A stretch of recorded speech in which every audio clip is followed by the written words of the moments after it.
हिंदू समाज खूपच सहिष्णू आहे. तो कधी रस्त्यावरती येऊन आपल्या विरुद्ध अन्याय झाला तरी देखील त्याच्या विरुद्ध धाव उग्रपणाने मागत नाही. हिंसाचार तर कधीच करत नाही. परंतु हा दबलेला, पिसलेला, मूक झालेला हिंदू जो आहे तो या वेळेला महाराष्ट्राच्या निवडणुकीमध्ये मात्र मतदानाद्वारे प्रगट झाला आणि त्यांनी जिहादींचे जे पक्ष होते त्यांची 50 वर्षाची दहशत, त्यांची सामाजिक राजकीय दहशत जी आहे ती शरद पवारांची अक्षरशः उद्ध्वस्त केली आणि त्या पक्षाला फक्त 10 जागा मिळाल्या. आणि हा दबलेला पिसलेला जो हिंदू आहे त्यांनी उघड्या डोळ्यांनी बघितलं होतं की स्वामी समर्थांची कशी हेटाळणी केली गेली. त्यांचा आराध्य दैवत असलेल्या रामाला अत्यंत वाईट पद्धतीनं हेटाळणी करून हेडवण्यात आलं, ते कुचेष्टा करण्यात आली आणि काही लोक कौतुकाने हसत होते त्यावेळेला त्या सभेमध्ये. आणि त्यांनी कौतुक केलं या गोष्टीचं सगळ्याचं. ते कोल्हापूरमध्ये साफ झालेले आहेत.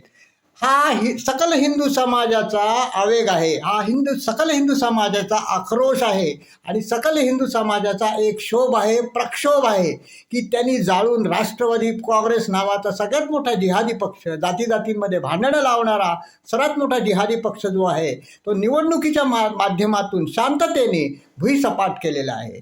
आणि हा सगळा पराभव जो आहे तो अजूनही त्यांना पचवता आलेला नाही आहे. म्हणूनच EVM मतदान घेऊ नका असं त्यांचं म्हणणं आहे. आणि ते मार्कडवाडीला जाऊन परत एकदा काही पात्रांच्या करवी त्यांनी माकडचेष्टा करायला प्रारंभ झालेला आहे. पराभव झाला हे मान्य करायला देखील मोठं मन लागतं. ते मन तर अर्थातच या नेत्यांचं नाही आहे. त्यामुळे ते वारंवार हे गोष्टी करत राहणार. परंतु सरकार म्हणून सरकारचं दायित्व जे आहे ते देवेंद्रजींनी आता कठोरपणे ह्याचा सगळ्याचा जो आहे तो बिमोड करायला पाहिजे. ही जी सुरुवात आहे त्यांनी जी या पद्धतीने नक्षली पद्धतीने पुढे मागे हिंसाचार करून आम्ही लोकशाही मानत नाही अशापर्यंत जाण्याची त्यांची भूमिका जी आहे ती कुठेतरी थांबवली गेली पाहिजे. त्यांना मतदान मान्य नाही आहे म्हणजेच त्यांना निवडणूक आयोगावर विश्वास नाही आहे. निवडणूक आयोगावर विश्वास नाही आहे म्हणजे शासनावरती विश्वास नाही आहे, लोकशाहीवरती विश्वास नाही आहे, संविधानावरती विश्वास नाही आहे. आणि हे सगळं करून त्यांनी ते जर मोकाट सुटले राष्ट्रवादीचे लोक जे हे करणारे आहेत ते, तर हा फार मोठा लोकतंत्राचा पराभव होईल. त्यांच्याविरुद्ध योग्य ती दंडनीय कारवाई जी आहे ती न्यायालयीन कारवाई जी आहे ती लवकरात लवकर शासनाने करायला पाहिजे. जे उचित वाटेल ते संहितेच्या दृष्टीने जे यथायोग्य असेल तशी त्यांनी कारवाई करायला पाहिजे. कारण हा जो आहे तो फार मोठा प्रश्न आहे.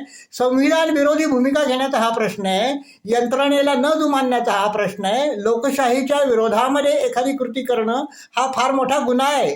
निवडणुका घेणं याचा अधिकार जो आहे तो फक्त निवडणूक आयोगाला आहे. आणि तसा जर कोणी जर मतदान घेण्याचा प्रयत्न केला असेल तो गुन्हा होऊ शकतो किंवा काय याचं गृह मंत्रालयाने छडा लावावा, छाननी करावी आणि या दोषी लोकांना निश्चितपणे शिक्षा द्यावी.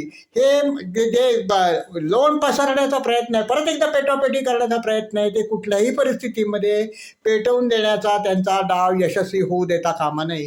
ही नक्कीच शासनाचं उत्तरदायित्व आहे. आणि तुम्हाला लोकांनी मोठ्या प्रमाणामध्ये मतदान करून तुमच्याकडून अपेक्षा केलेल्या आहेत की ह्या ज्या सगळ्या गोष्टी करणारे लोक आहेत त्यांचा योग्य ते न्यायालयीन प्रक्रियेच्या माध्यमातून त्यांचा योग्य तो बंदोबस्त करावा.